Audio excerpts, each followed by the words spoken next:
رسول اللہ کی وفات کے تھوڑے عرصے بعد ایک عورت میرے پاس آئی۔ وہ رسول اللہ سے مل کر جادو کے متعلق کسی چیز کے بارے میں کچھ پوچھنا چاہتی تھی۔ حضرت عائشہ رضی اللہ عنہا فرماتی ہیں کہ جب اس عورت نے رسول اللہ کو نہیں پایا تو میں نے اسے اس وقت روتے ہوئے دیکھا کہ اس کے رونے کی شدت سے مجھے ترس آ گیا۔ وہ عورت کہہ رہی تھی کہ مجھے ڈر ہے کہ میں ہلاکت میں جا پڑی ہوں۔ میں یعنی حضرت عائشہ رضی اللہ عنہا نے اسے اس واقعے کی تفصیل پوچھی تو اس نے مجھے بتایا میرا شوہر مجھ سے دور چلا گیا تھا۔ پھر ایک بوڑھی عورت میرے پاس آئی تو میں نے اسے اپنے حال کا شکوہ کیا۔ اس نے کہا کہ اگر تو وہ سب کرے جس کا میں تجھے حکم دوں تو تیرا خاوند تیرے پاس لوٹ آئے گا۔ میں نے کہا کہ ہاں میں کروں گی۔ جب رات ہوئی تو وہ میرے پاس 2 سیاہ کتوں کے لے کر آئی۔ ان کتوں سے ایک پر وہ خود سوار ہو گئی اور دوسرے پر میں سوار ہوئی۔ ان کی رفتار زیادہ تیز نہ تھی، یہاں تک کہ شہر بابل پہنچ کر رکے۔ وہاں 2 آدمی اپنے پروں سے ہوا میں لٹکے ہوئے تھے۔ انہوں نے پوچھا کہ تجھے کیا ضرورت ہے اور کیا ارادہ لے کر آئی ہے؟ میں نے کہا جادو سیکھنا چاہتی ہوں۔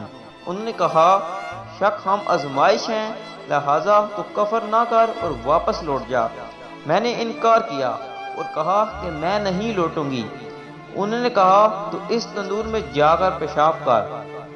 میں وہاں تک گئی تو کانپ اٹھی۔ میں خوف زدہ ہو گئی اور پیشاب نہ کر سکی اور یوں ہی ان دونوں کے پاس لوٹ آئی۔ انہوں نے مجھ سے پوچھا کیا تو نے پیشاب کیا؟ میں نے جواب دیا ہاں۔ انہوں نے پوچھا کیا تو نے کوئی چیز دیکھی؟ میں نے جواب دیا میں نے کچھ نہیں دیکھا۔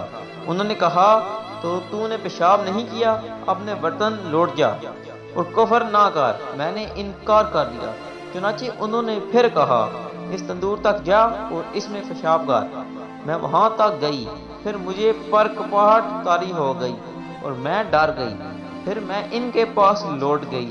انہوں نے پھر مجھ سے پوچھا تو نے دیکھا؟ یہاں تک کہ اس نے بتایا کہ میں تیسری مرتبہ گئی اور تندور میں پیشاب کر دیا۔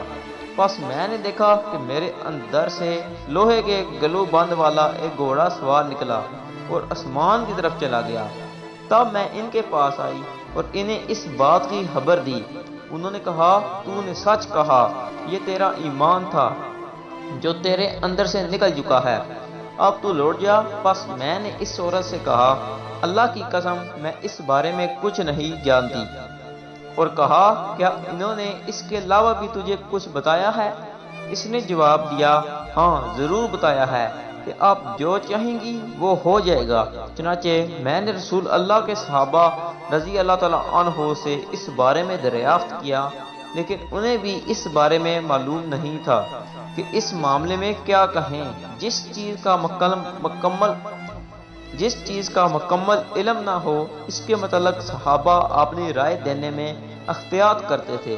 انہوں نے صرف اتنا کہا اگر آپ کے والدین یا ان میں سے کوئی بھی حیات ہو تو وہ آپ کے لیے کافی ہوتے۔